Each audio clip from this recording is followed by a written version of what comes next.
మంత్రి మల్లారెడ్డి వ్యవహారంపై గులాబీ బాస్ మాజీ సీఎం కేసీఆర్ సీరియస్ గా ఉన్నట్లు తెలుస్తోంది. ఒకవైపు కాంగ్రెస్ నేతలతో చర్చలు, మరోవైపు బీజేపీ నేతలను కలవడంపై క్లాస్ పీకారు. జాగ్రత్తగా పనిచేసుకోవాలని, లేదంటే మరొకరిని అక్కడ పెట్టాల్సి వస్తుందని సుతిమెత్తగానే హెచ్చరించినట్టు తెలుస్తోంది.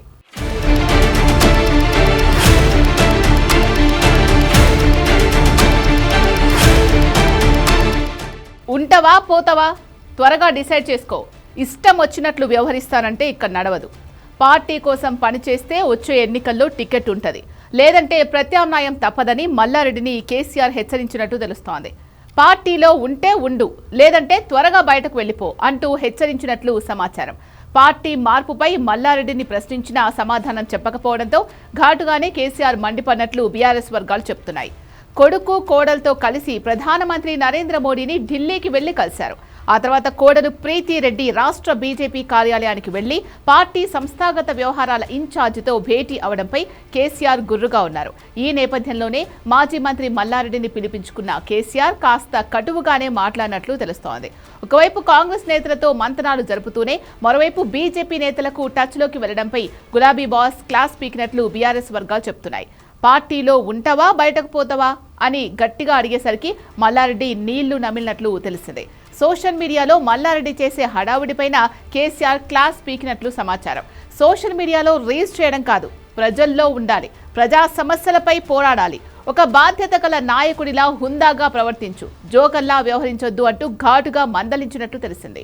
నియోజకవర్గాల వారీగా బూత్ స్థాయి నుంచి పార్టీ పరిస్థితిపై నివేదిక ఇవ్వాలని గులాబీ బాస్ కేసీఆర్ ఆదేశించారు. మేడ్చల్ అసెంబ్లీ నుంచి బూత్ స్థాయి నివేదిక అందకపోవడంపై కేసీఆర్ మండిపడినట్లు తెలుస్తోంది. మిగతా నియోజకవర్గాల నుంచి నివేదికలు ఇస్తుంటే మేడ్చల్ నుంచి ఎందుకు రాలేదు? అసలు అక్కడ ఏం జరుగుతోంది? పార్టీ బలోపేతంపై ఫోకస్ చేశావా లేదా? అసలు బీఆర్ఎస్లో ఉండాలని అనుకుంటున్నావా లేదా? ఇలాగైతే నాతో నడవదు, తర్వాత నీ ఇష్టం. ఇంకొకరిని తీసుకురాకముందే బాధ్యతగా పనిచేయి, లేదంటే ప్రత్యామ్నాయాలు చూసుకోవాల్సి వస్తుందని మల్లారెడ్డిని కేసీఆర్ హెచ్చరించినట్లు తెలుస్తోంది. నియోజకవర్గంలో నేతల మధ్య సమన్వయం లోపించడంపై కేసీఆర్ ప్రశ్నించినట్లు సమాచారం. విద్యా సంస్థలకు ఎదురవుతున్న ఇబ్బందుల కారణంగానే ప్రధాని మోడీ అధికారులను కలవాల్సి వచ్చిందని మల్లారెడ్డి కేసీఆర్కు చెప్పుకున్నట్లు సమాచారం. బీఆర్ఎస్ పార్టీని వీడబోరని స్పష్టం చేసినట్టు తెలుస్తోంది.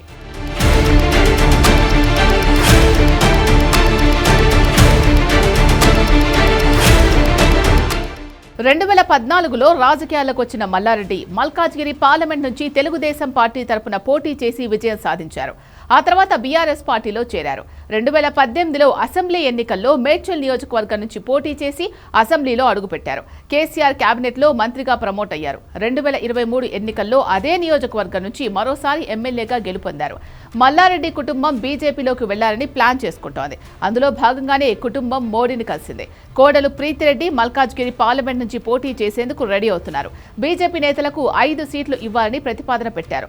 ఆర్థికంగా, సామాజికంగా బలవంతుడు కావడంతో కాషాయ పార్టీ నుంచి కూడా గ్రీన్ సిగ్నల్ వచ్చినట్టు తెలుస్తోంది. ఈ నేపథ్యంలో గులాబీ బాస్ మల్లారెడ్డికి ఫుల్ క్లాస్ తీసుకున్నట్లు తెలుస్తోంది.